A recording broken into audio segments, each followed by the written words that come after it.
Bonjour, je suis Eric Ancelet et mon éditeur Marco Pieter m'a demandé de vous parler de mon ouvrage Pour en finir avec Pasteur, paru en 1998. Dans un premier temps, je souhaiterais me présenter et vous parler un petit peu de l'origine de ce livre. Je suis français et j'habite une région du sud-ouest de la France qu'on appelle le Quercy. Mon premier métier est docteur vétérinaire, un métier que j'ai pratiqué de nombreuses années, notamment la médecine équine, un domaine dans lequel je n'utilisais que les thérapies alternatives. Mais auparavant, j'ai eu l'occasion d'utiliser toutes les médecines dites conventionnelles et j'ai pu en percevoir les limites ainsi que les dangers liés à leurs effets secondaires. Au fil du temps, au fil de mes lectures et au fil de mes rencontres notamment avec des médecins comme le docteur Jean Helmiger et le docteur Michel Audin, j'ai changé d'orientation. Actuellement, j'exerce en tant que psychothérapeute avec notamment les outils suivants, donc la thérapie séquentielle de Jean Helmiger, le décodage biologique, la psychogénéalogie ou analyse transgénérationnelle et la psychologie des profondeurs de Carl Gustav Jung. En dehors de mes consultations de psychothérapeute, j'anime des séminaires de formation et d'information sur la santé primale de Michel Audin, la thérapie séquentielle de Jean Helmiger, la psychogénéalogie et le symbolisme. Je suis également professeur de biodanza. À l'époque où j'exerçais la médecine équine, j'ai créé une association qui s'appelle Cheval Libre et dont le but initial était la recherche pour l'application des médecines alternatives aux animaux, tout particulièrement aux chevaux. Cette association éditait un bulletin trimestriel et j'avais consacré en 1995 un bulletin à Louis Pasteur en réaction aux commémorations du centenaire de sa mort en 1895. Déjà, ce bulletin de l'association Cheval Libre en 1995 était une remise en question du personnage de Pasteur d'une part, de ses idées et théories scientifiques d'autre part, qui apparaissent totalement erronées, à moi-même bien entendu, mais aussi à de nombreux médecins, chercheurs et scientifiques de par le monde. Le docteur Jean Helmiger m'a alors suggéré d'en faire un ouvrage, c'est-à-dire de transformer ce bulletin en un livre qui pourrait toucher un plus grand nombre de personnes. C'est ainsi qu'est né le livre Pour en finir avec Pasteur, que j'ai sous-titré Un siècle de mystification scientifique. L'idée de base, le sujet central, est une remise en question des dogmes pasteuriens, de la religion pasteurienne, car avec le recul de plus d'un siècle, nous avons pu constater que le principe de la vaccination n'avait aucun fondement scientifique sérieux. Quant à son application, c'est-à-dire la vaccination de masse telle qu'elle est actuellement pratiquée, elle apparaît comme quelque chose de très dangereux. Globalement, on peut donc dire que Pasteur s'est trompé, lourdement, ce que j'entends démontrer dans ce livre. Dire que Pasteur s'est trompé et dire que tous les dogmes qu'il a érigés sont faux demande bien sûr à être justifié. Il y a bien sûr l'évidence, pour de très nombreux thérapeutes, mais aussi de nombreux patients, que la médecine issue des idées de Pasteur, du siècle de Pasteur, est une médecine qui est dans l'impasse. Une médecine qui n'aboutit absolument pas à la guérison globale des êtres humains, c'est-à-dire un bien-être qui soit à la fois psychique, émotionnel, physique, et qui permette aux hommes de poursuivre leur évolution. Au-delà de cet aspect empirique, c'est-à-dire la prise de conscience sur le terrain de cette évidence, cette médecine ne guérit pas, ne guérit plus et ne peut pas guérir. Tout au plus supprime-t-elle des symptômes. Elle est palliative, mais ne sait pas générer une authentique guérison, bien qu'elle rapporte des sommes colossales au laboratoire. Au-delà de cette constatation de base, finalement, remettre en cause les dogmes pasteuriens, c'est accepter de changer totalement sa vision du monde. Ce changement radical de vision du monde, on peut l'exposer en plusieurs points. D'une part, s'interroger pourquoi Pasteur ? Pourquoi, au XIXe siècle, Pasteur a été comme ça porté au nu et considéré comme un sauveur ? Pourquoi d'autres grands savants, comme Antoine Béchamp, ont été totalement ignorés ? Pourquoi ce XIXe siècle, profondément traumatisé, bouleversé, a eu besoin qu'un chimiste, comme Louis Pasteur, devienne un héros national? Un héros au sens mythique, à tel point qu'il est toujours un extraordinaire support de projection, psychologiquement parlant, l'image même du savant altruiste et désintéressé, vainqueur de la maladie et donc de la mort, sur lequel chacun peut dès lors projeter toutes ses peurs et toutes ses espérances.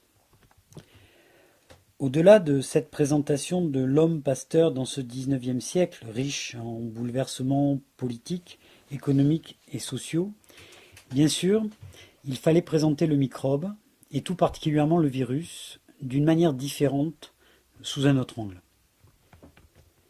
Non plus cet être microscopique extrêmement dangereux, dont le seul but serait de nous détruire, le présenter sur un mode peut-être un petit peu plus neutre, la neutralité dans la relation, voire aller jusqu'à suggérer la symbiose, c'est-à-dire exposer la théorie du virus utile. Ensuite, en face de ces microbes, de ces virus, il y a le système immunitaire, un système que l'on nous présente toujours uniquement comme un système de défense, qui est censé réagir d'une manière très agressive à partir du moment où un antigène étranger à l'organisme, un microbe par exemple, se présente, et dont la seule réponse possible serait le rejet systématique, la destruction de ce qui lui est inconnu. Personnellement, je propose une autre version, celle d'un système immunitaire qui serait un système de communication très ouvert à toutes les informations qui lui viennent de l'extérieur et susceptible de l'enrichir, de le compléter, de soutenir son évolution. Enfin, un quatrième point, après la présentation de Louis Pasteur sous un autre jour, peut-être plus authentique, après la présentation du virus d'une manière différente, plus objective, en tout cas plus optimiste, après la présentation d'un système immunitaire lui aussi différent et moins susceptible, moins paranoïaque, il y a bien sûr le problème des vaccins. Le vaccin qui se trouve être, dans ce nouveau contexte, une agression pure et simple, aux conséquences dramatiques, sans utilité immédiate ou médiate pour la santé, conçue autrement qu'une simple absence de maladie. Dire que le monde a changé depuis un siècle est certainement une évidence pour chacun d'entre nous, et pourtant, biologiquement parlant, nous voyons toujours ce monde avec les yeux de Louis Pasteur ou de Charles Darwin. C'est pour cela que je prétends que si nous voulons comprendre l'origine et le sens de notre mal-être, de nos maladies, et guérir vraiment, c'est-à-dire évoluer, il nous faut d'abord changer totalement de vision du monde, et pour cela accepter de remettre en question les figures charismatiques, héroïques, paternelles d'un siècle révolu, comme Louis Pasteur. Et ce n'est pas chose facile. Dès lors qu'un tel personnage a été sanctifié, canonisé par la religion scientiste, et ce matérialisme pur et dur qui a eu son apogée au XIXe siècle.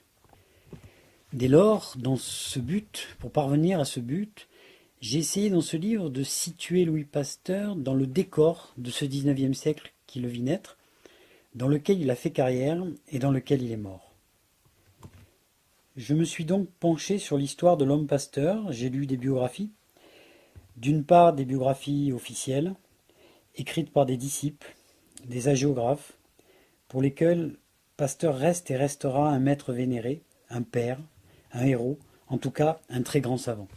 D'autre part, des travaux méconnus, concernant d'autres savants qui ont précédé Louis Pasteur, des contemporains de Pasteur, et beaucoup d'autres qui ont vécu après lui jusqu'à nos jours, et qui ont fait des découvertes fondamentales avec à l'évidence une autre vision des choses, une autre vision du monde.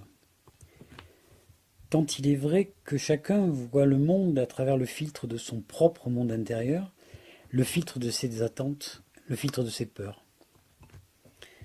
Certains de ces savants et chercheurs, Pasteur n'a pas hésité à les piller sans vergogne, s'octroyant le résultat de leurs travaux, et je pense notamment à ce grand savant ignoré, dont j'ai précédemment cité le nom, Antoine Béchamp. Parallèlement, et de manière tout à fait intriquée, avec la vie de l'homme et du savant Pasteur, il me fallait comprendre le plus en profondeur possible quel avait été ce XIXe siècle, un siècle, comme je l'ai déjà suggéré, riche en crises majeures, en bouleversements sur les plans politiques, économiques et social, scientifiques aussi, un siècle qui a vu plusieurs changements de régime. D'abord l'empire de Napoléon Bonaparte. Je rappelle que Pasteur est né en 1822 sur les cendres de cet empire, puisque Napoléon Ier est décédé en mai 1821 à Sainte-Hélène, et le père de Louis Pasteur était un ancien grognard de la Grande Armée. Ensuite, il y a eu la Restauration, puis à nouveau l'Empire, le coup d'État de Napoléon III en 1851, et puis 1870, la défaite militaire, le désastre de Sedan, et le retour difficile, pénible à la République. Louis Pasteur a été témoin de cette succession de drames, de tous ces changements politiques, avec d'inévitables bains de sang, que l'on pense au soulèvement de 1830, 1848, à la Commune. Et c'est dans ce monde instable qu'il va faire carrière et devenir progressivement un savant à la mode, porteur des espoirs d'une France avide de conquêtes et d'honneur. Sur les plans social et économique, c'est l'ère industrielle, c'est l'urbanisation, c'est l'industrialisation, c'est la naissance, c'est le développement de ce prolétariat, avec l'exode rural qui va de pair, ce prolétariat dont les souffrances et les misères ont été décrites par des gens comme Émile Zola. Ce siècle est aussi celui des conquêtes coloniales, celui du positivisme et du matérialisme scientifique, lequel va battre en brèche ces valeurs spirituelles, religieuses, auxquelles les hommes avaient coutume de se référer dans les temps de crise. Dès lors, dans les bouleversements et catastrophes de tout genre, la guerre extérieure et la guerre civile, les soulèvements populaires, les changements de régime, les coups d'État, mais aussi les épidémies, qui sont toujours bien présentes au début du XIXe siècle, il faudra de nouveaux héros. Pour remplacer le guerrier vaincu, pour remplacer l'homme de religion écarté par les lumières de la raison, auprès duquel on pouvait trouver refuge lorsqu'on était angoissé, perdu, menacé de toutes parts. Et l'un de ces héros de circonstance, peut-être le plus connu actuellement, sera Louis Pasteur. Pasteur, né à Dole en 1822, entre à l'école normale en 1843 et en sort avec une agrégation de physique et de chimie. Il n'est donc pas médecin. Il révèle dès le départ une très grande ambition, liée peut-être à ses origines modestes. Ce qui est sûr, ce que l'on sait aujourd'hui, c'est qu'il a falsifié les résultats de ses propres travaux et que la majorité, sinon toutes les découvertes qui lui sont attribuées, sont en fait des spoliations, des découvertes qu'il a volées à d'autres scientifiques, à de nombreux autres scientifiques, médecins ou vétérinaires. Ce qu'il faut comprendre de ce XIXe siècle qui verra en effet la naissance de la microbiologie, c'est-à-dire l'étude des micro-organismes soi-disant responsables des maladies dites infectieuses, humaines et animales. Dans ce XIXe siècle, la génétique est totalement ignorée, l'immunologie aussi. On ne connaît absolument pas la fonction immunitaire. Concernant la microbiologie, Pasteur n'a pas découvert l'existence des microbes. Par contre, il va récupérer et s'attribuer cette découverte. Et à partir de là, il va proclamer un certain nombre de pseudo-vérités qui seront bientôt érigées en dogmes, actuellement totalement dépassées car erronées. Le premier de ces dogmes dit que notre environnement grouille de microbes, ce qui est exact, et que ces microbes sont pathogènes, du moins beaucoup d'entre eux sont pathogènes, c'est-à-dire responsables de nos maladies. En d'autres termes, ces microbes jugés systématiquement pathogènes sont les seuls responsables de nos maladies. Nous n'avons rien à voir là-dedans. Ce que l'on a nommé plus tard le terrain, c'est-à-dire l'aptitude ou non à apporter une réponse correcte au cours de la confrontation avec un microbe. Non, tout ça n'existe pas, n'a aucune importance. Les familles de microbes sont clairement définies et certaines sont responsables absolument de certaines maladies très graves. Ce qui va jusqu'à l'aberration, qui consiste de nos jours à essayer de trouver des microbes responsables de maladies comme l'ulcère d'estomac, le diabète et même la schizophrénie. Le deuxième dogme pasteurien qui s'avère totalement faux est celui qui prétend que notre milieu intérieur, l'intérieur de notre corps, est stérile, aseptique. Autrement dit, l'introduction d'un microbe dans ce milieu intérieur, aseptique, est anormale et va donc déclencher une maladie. Or, d'une part, l'immense majorité des microbes ne sont pas pathogènes. Certains peuvent le devenir, avoir des effets que nous jugeons néfastes, dans certaines conditions bien particulières, mais la plupart participent de façon symbiotique à l'ensemble des écosystèmes, intérieurs et extérieurs, et sont même absolument indispensables à l'équilibre de ces écosystèmes. Pour prendre un seul exemple, sans microbes, il n'y aurait pas d'herbivores, puisque les herbivores digèrent la cellulose des végétaux grâce à leur flore symbiote présente dans l'intestin. Et s'il n'y avait pas d'herbivores, il n'y aurait pas de carnivores, il n'y aurait pas d'animaux, et donc il n'y aurait pas d'humains. En ce qui concerne le milieu intérieur, on sait bien maintenant que toutes nos cavités creuses, l'intestin, la vessie, l'arbre respiratoire, sont peuplées de milliards de microbes, pour la plupart neutres ou symbiotes, et pour ce qui concerne ceux que l'on dit pathogènes, ils sont tenus en respect, ou devraient l'être, par le système immunitaire. Bien plus, chose totalement ignorée au temps de Pasteur, où la génétique n'existait pas, on sait aujourd'hui que notre matériel génétique, notre ADN, est constitué en partie, et qui sait, peut-être en totalité, d'ADN d'origine microbienne et virale. Et certains virus ont la capacité, c'est d'ailleurs leur mode de vie le plus courant, de s'inclure dans le génome et d'y demeurer dormant, inactif, durant des périodes de durée indéterminée. C'est le cas par exemple des herpès-virus ou du virus du sida. Comme nous pouvons le constater, notre milieu intérieur est jusqu'à l'intérieur de nos cellules, jusqu'à cette boîte noire qu'on a considérée très longtemps comme absolument immuable et intouchable, c'est-à-dire le noyau cellulaire avec son ADN. Ce milieu intérieur lui-même contient, héberge, et je dirais même est constitué de microbes. L'asepsie du milieu intérieur est une croyance qui aujourd'hui vole en éclats. Je voudrais d'ailleurs préciser ici, en parlant des dogmes pasteuriens, que l'idée qu'on s'est faite du système immunitaire, lorsqu'il fut découvert, longtemps après Pasteur, cette idée était forcément celle d'un système de défense agressif, puisque le microbe lui-même était toujours agressif, puisque le milieu intérieur était toujours propre et sain, et donc le système immunitaire apparut bien évidemment comme une sorte d'armée toujours en guerre, toujours prête à en découdre avec le moindre microbe étranger qui se présenterait aux frontières. Pour en revenir au siècle dans lequel Pasteur a vécu sa vie, vous remarquerez que cette vision martiale, guerrière, du microbe face au système immunitaire, avec cette défense acharnée des frontières dont l'immunité serait responsable, cette vision évoque de manière troublante la situation politique de la France confrontée à l'époque à la menace allemande, avec justement cette défaite dramatique de Sedan en 1870, quand la France a vu ses frontières attaquées, pulvérisées, son territoire envahi jusqu'au cœur. Essayez d'imaginer quelle vision du monde put avoir un savant et un patriote confronté à ce genre de conflit de territoire, quand il va observer la maladie infectieuse et ce microbe, qui en est apparemment l'unique responsable, c'est-à-dire de terribles souffrances et bien souvent la mort, comme au cours des grandes épidémies.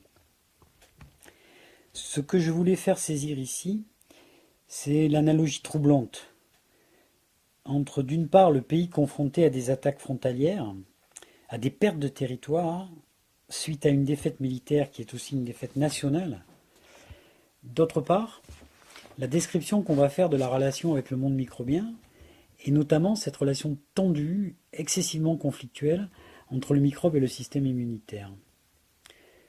Celui qui cherche trouve en fonction de ses attentes, de ses espoirs et de ses peurs. Décrire un phénomène est une chose, l'interpréter ou l'expliquer en est une autre, totalement différente.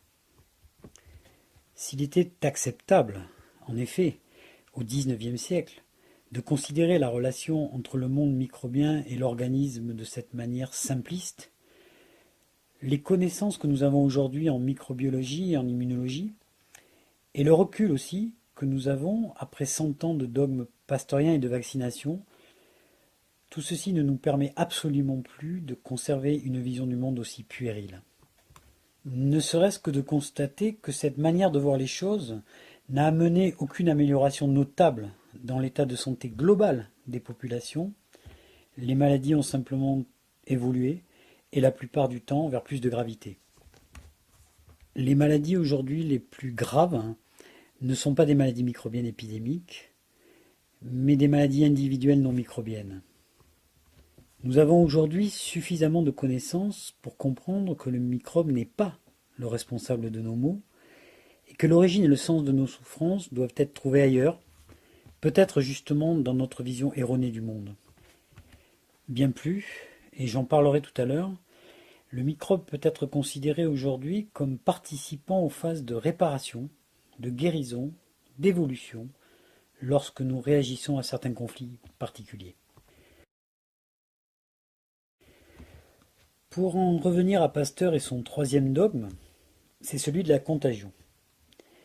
Celui-ci prétend qu'entre deux individus en contact, il va lui avoir transmission systématique du microbe si l'une des personnes est porteuse de ce microbe ou bien malade. Et donc, c'est la maladie qui se transmet systématiquement d'un individu à l'autre. Vrai, il y a systématiquement transmission, échange de microbes. Faux, il n'y a pas systématiquement transmission de la maladie. On a pu constater dans les pires épidémies que la plus grande partie de la population survit. Et finalement, le problème des dogmes pasteuriens et des applications pratiques qui en ont découlé, c'est qu'on s'est intéressé exclusivement à ceux qui sont morts et pas du tout à ceux qui ont survécu et aux raisons de leur survie. Or, cette survie, étonnante dans le contexte dramatique d'une flambée épidémique, survie de personnes comme les soignants, ayant eu des contacts très intimes avec les malades, cette survie montre que la contagion n'est pas systématiquement mortelle. Un microbe ne va déclencher le même type de symptômes, de troubles, que ceux-ci soient considérés comme négatifs ou positifs dans le vécu de la personne, que si le terrain de cette personne est réceptif. À nous d'interpréter la cause profonde de cette réceptivité. Avec un autre regard, nous dirions aujourd'hui que si nous avons besoin du microbe, besoin de la maladie microbienne pour franchir une étape, résoudre un conflit, eh bien alors le microbe est accueilli et le système immunitaire va lui permettre d'entrer en action. Donc, un premier aspect, le lien intime d'un homme avec son temps, de Pasteur au XIXe siècle, qui est le contexte, le décor, dans lequel il va définir et imposer sa perception du monde microbien. L'autre aspect que je voudrais évoquer rapidement, en lien étroit avec le précédent, c'est la personnalité psychologique et biologique de Louis Pasteur. J'ai précisé qu'il s'agissait d'un homme excessivement ambitieux, un patriote que l'on peut qualifier de revanchard, un savant, et c'est reconnu aujourd'hui, qui a spolié les scientifiques de son temps en revendiquant la paternité de leurs découvertes. Mais ce qui me paraît plus important encore, car ceci n'est jamais révélé, c'est que Louis Pasteur est un homme malade, gravement malade, puisque dès 1868, à l'âge de 46 ans, il va être foudroyé par une attaque d'hémiplégie qui paralyse tout son côté gauche. À partir de là, ce sera un homme très diminué, infirme, et ce qu'il faut bien saisir, c'est que ce n'est que 9 ans plus tard, en 1877, donc à l'âge de 55 ans, Pasteur est donc hémiplégique depuis 9 ans, c'est seulement à cette époque qu'il entreprend ses recherches sur les maladies microbiennes. Il a commencé par travailler sur les maladies des vers à soie, en fait récupérer les découvertes faites antérieurement par Béchamp, mais ce que je voudrais souligner ici, c'est qu'en 1885, à l'âge de 63 ans. C'est alors un homme très diminué, usé, fatigué. Il ne va pas hésiter à injecter des moelles épinières de lapin mort de la rage, donc un virus extrêmement virulent, à des enfants. Des enfants en bonne santé, qu'il prétend ainsi protéger contre la rage. Et on ne peut savoir aujourd'hui combien d'enfants, combien de personnes sont mortes suite à ces injections. Euh, Pasteur paralysé inocule une maladie paralysante, ce qui pourrait constituer aujourd'hui un chef d'accusation fort grave pour homicide. Il y eut d'ailleurs des plaintes de la part de parents d'enfants morts, mais elles furent étouffées. Ce qu'il faut savoir aussi, c'est sur la base de deux cas, deux enfants devenus célèbres et qui ont survécu non pas à la rage, mais aux injections de Louis Pasteur.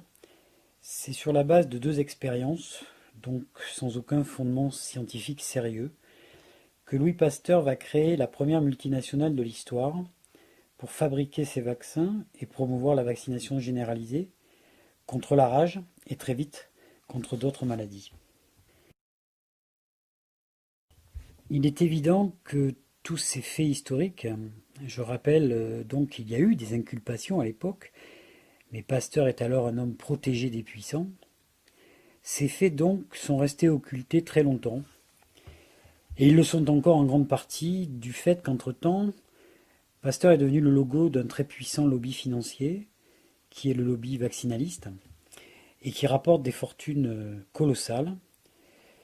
Et donc il est bien difficile de remettre en question l'image charismatique du fondateur. On ne tue pas la poule aux œufs d'or. Jusqu'à présent, j'ai parfaitement conscience d'avoir eu une attitude, disons, négative, essentiellement négative, iconoclaste. Iconoclaste, c'est-à-dire qui ose se permettre de remettre en question les images sacrées, les images saintes, une attitude de blasphématoire au sens fort.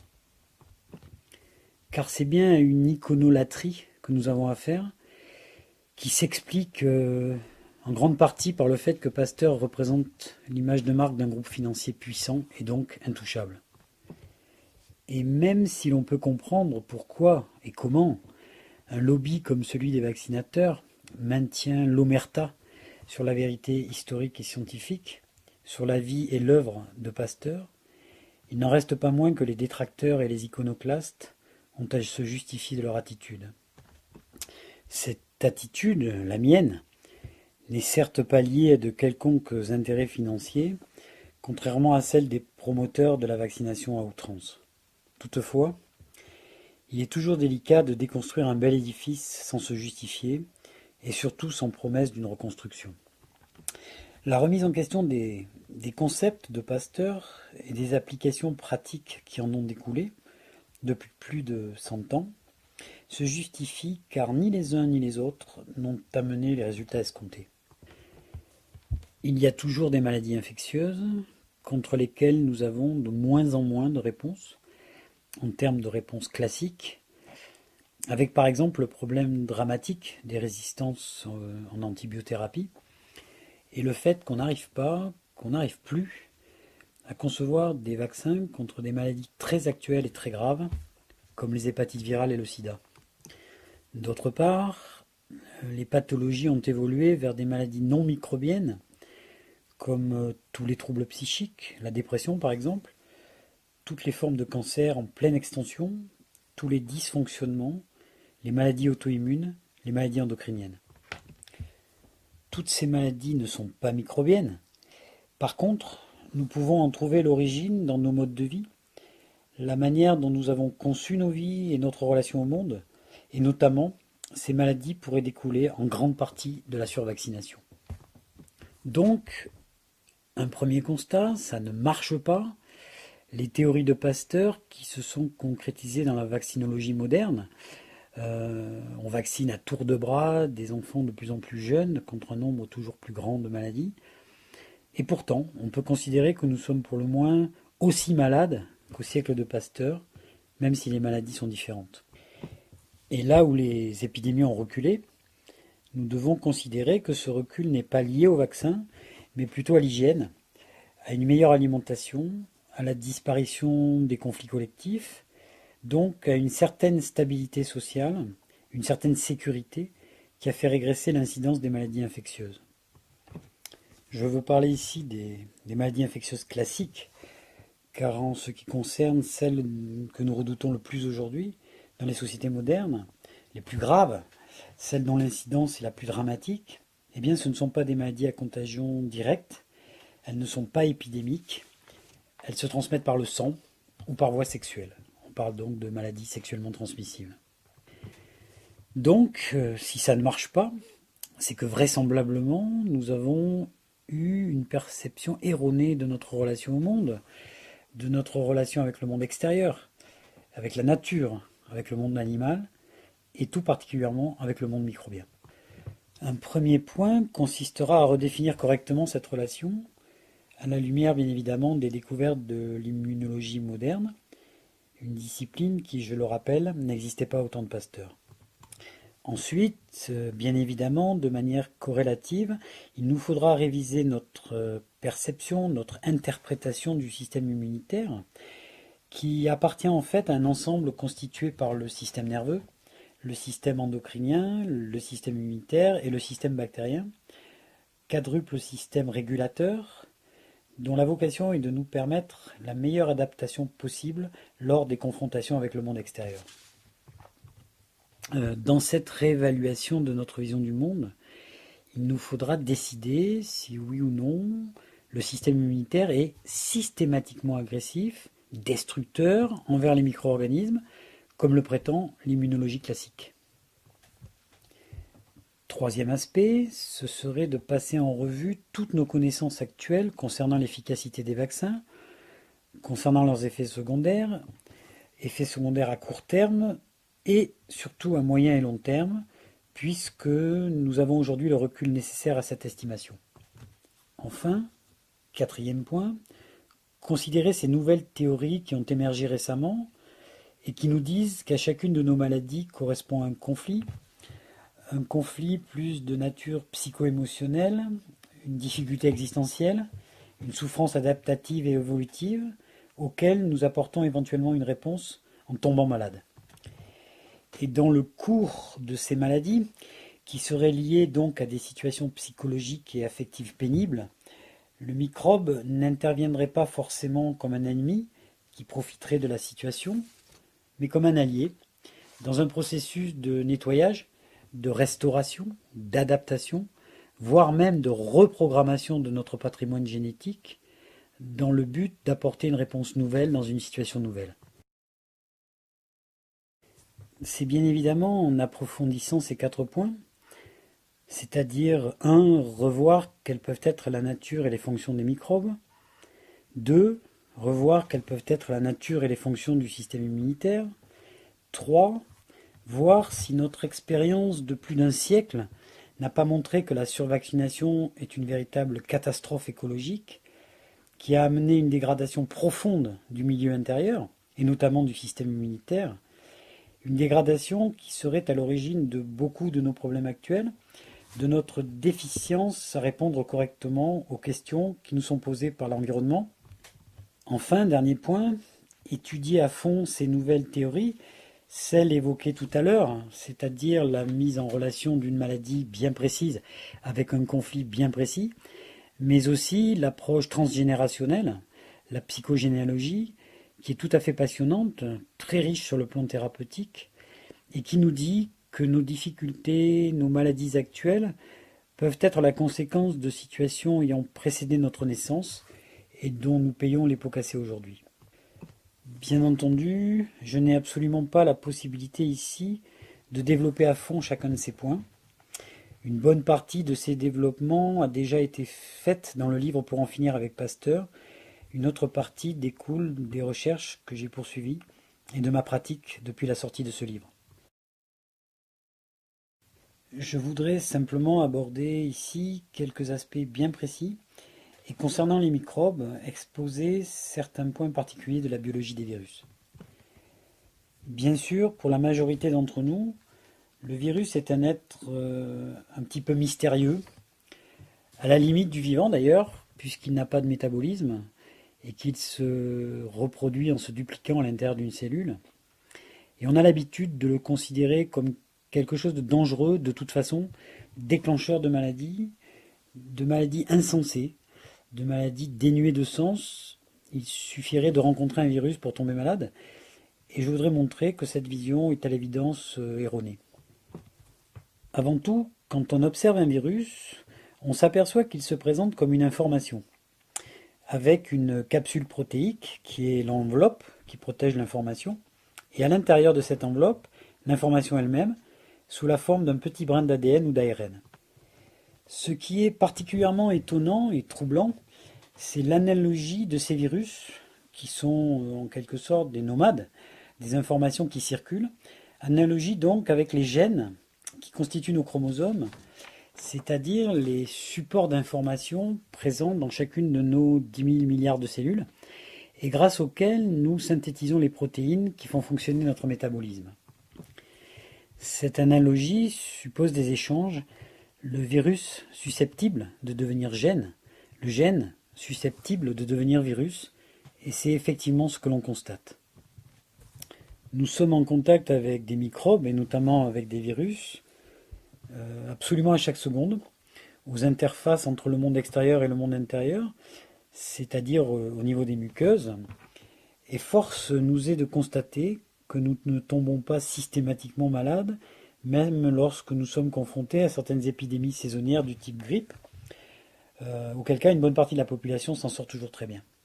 Cela, nous l'avions déjà indiqué, mais ce qui est le plus étonnant finalement, c'est de considérer que cette information virale pourrait être quelque chose dont nous avons besoin pour sortir d'une crise existentielle, pour dépasser un conflit, pour nous nettoyer après une intoxication, et que le microbe en général, le virus en particulier, pourrait intervenir via une maladie dite infectieuse, accompagnée d'inflammation, de fièvre, d'élimination catarrhale, pourrait intervenir comme un allié qui viendrait nous aider à franchir ce cap et dépasser cette crise.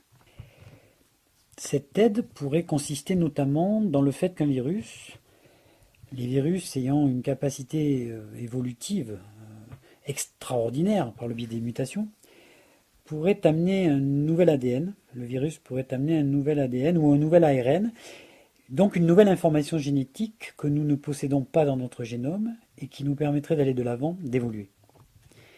Et c'est ici, bien sûr, qu'il faut aborder le second point, c'est-à-dire le rôle du système immunitaire, étant entendu qu'on constate, et c'est troublant, que dans de très nombreux cas, le système immunitaire facilite, autorise l'entrée, le passage du virus dans le milieu intérieur, sa circulation dans ce milieu intérieur, puis son accès aux cellules et à l'ADN. Or, cette facilitation de la circulation du virus, ce guidage vers certaines cellules où se produira la réplication de l'information, tout ce processus complexe ne peut être considéré systématiquement comme une déficience du système immunitaire. C'est en fait une fonction normale. C'est pourquoi je dis que le système immunitaire n'est pas essentiellement un système de défense, mais plutôt un système de communication, ce qui signifie entre autres, car il s'agit ici de phénomènes excessivement complexes, cela signifie que lorsqu'un microbe, un virus, se présente au niveau des muqueuses, il va être estimé, évalué, contrôlé par le système immunitaire. Si sa présence est jugée inutile, il sera tout simplement maintenu à la périphérie, à l'extérieur, empêché de se dupliquer, bien que l'information qu'il représente soit systématiquement mémorisée. Si par contre il s'avère potentiellement utile, soit dans la phase que traverse actuellement l'individu, soit pour l'avenir, dans l'avenir, l'information sera accueillie, déchiffrée, transmise, également mémorisée, notamment sous forme de gènes, mais elle pourra aussi être amplifiée et autorisée à exprimer son message sous la forme d'une maladie réparatrice, donc nécessaire. Bien entendu, je fais référence ici à un système immunitaire compétent, performant, ce qui n'est pas le cas lorsqu'un certain nombre d'événements négatifs perturbateurs se sont produits dans la petite enfance, au moment où ce système immunitaire se met en place et acquiert sa maturité. Et parmi ces événements perturbants, qui peuvent mettre à mal pour toute la vie la compétence du système immunitaire, il y a la survaccination infantile. Pour revenir au cas où un virus est jugé utile pour la guérison, pour l'évolution d'un individu à un moment T de sa biographie, à partir de ce moment-là, j'ai suggéré que le système immunitaire va le laisser s'exprimer tout en le contrôlant. Le contrôler signifie lui laisser faire ce qu'il a à faire, ni plus ni moins, puis interrompre le processus dès que le résultat est atteint. Ceci laisse entendre clairement, et j'insiste là-dessus, que la maladie est utile dans la maturation et l'évolution d'un individu, utile pour lui faire franchir certains caps, comme nous le constatons avec les maladies infantiles. Mais pour cela, il est nécessaire que tout le système adaptatif, nerveux, endocrinien, immunitaire et bactérien soit opérationnel, donc que l'individu concerné ne soit pas fortement dénutri ou surmené, obligé de vivre en permanence dans le stress, l'angoisse, la frustration, car tous ces facteurs effondrent les capacités régulatrices du quadruple système d'adaptation et d'évolution. Et je répète, car c'est essentiel, que la survaccination systématique à l'aube de la vie est l'un des facteurs les plus pernicieux de déficience immunitaire. On perçoit donc qu'il faut avant tout une bonne hygiène de vie, hygiène psychique et physique, mode de vie et diététique, et en tout premier lieu, la façon de venir au monde, car tout cela est important pour générer et maintenir la compétence du système immunitaire, afin que les réponses apportées soient correctes dans les phases délicates de l'existence, dans les temps d'évolution où une mutation doit se produire. Il est bien évident aussi que la maladie n'est pas incontournable. Si l'on a pris conscience de l'origine du conflit, si on l'a dépassé en trouvant une solution pratique, alors la crise que représente la maladie n'est plus nécessaire pour aller de l'avant. Et dans ce cas, un système immunitaire performant tiendra le virus à distance, ne lui permettra pas de pénétrer le milieu intérieur pour s'y dupliquer.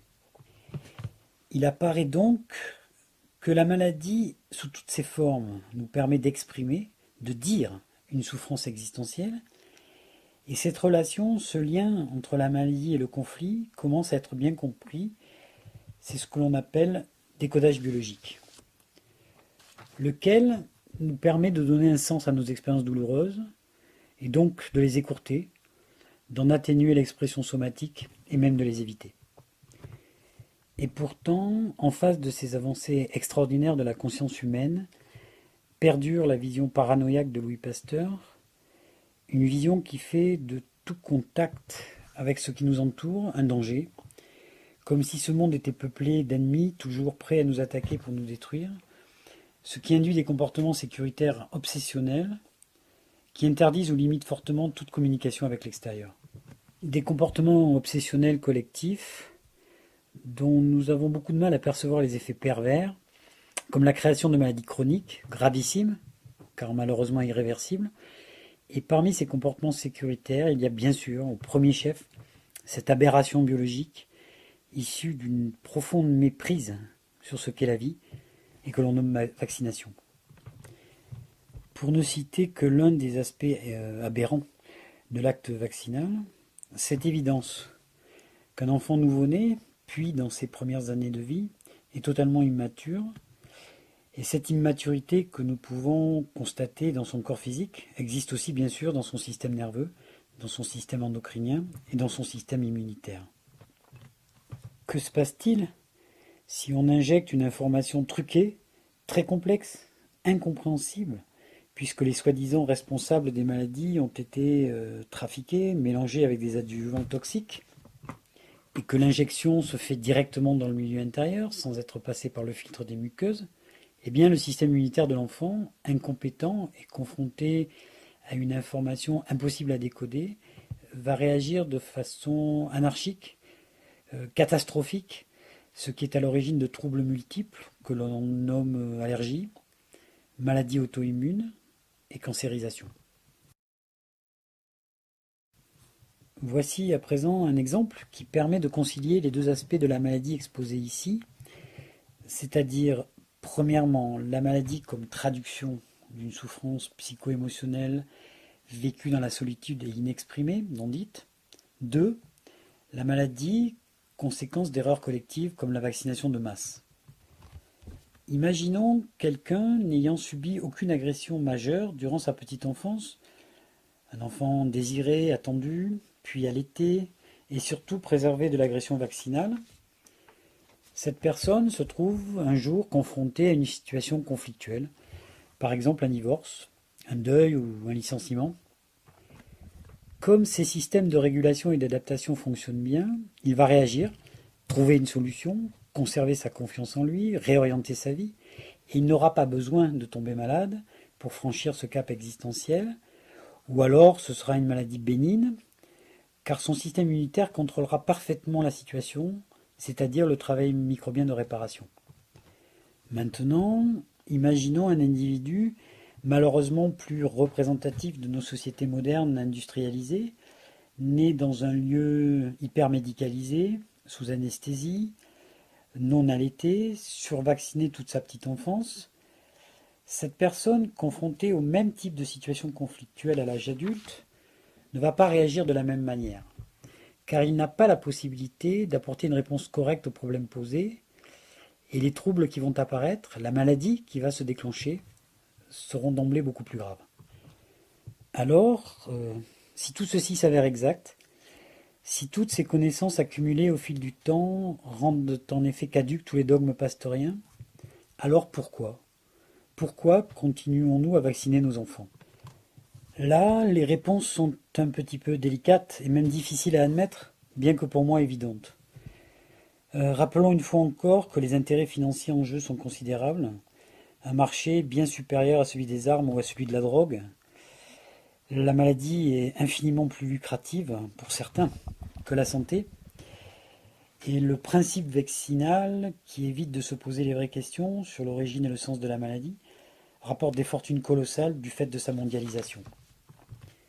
Cette puissance financière constitue bien entendu un pouvoir politique considérable, un pouvoir basé sur la peur, une peur soigneusement entretenue, cultivée, régulièrement ravivée, afin de maintenir les gens dans l'aliénation, très loin de leur véritable chemin.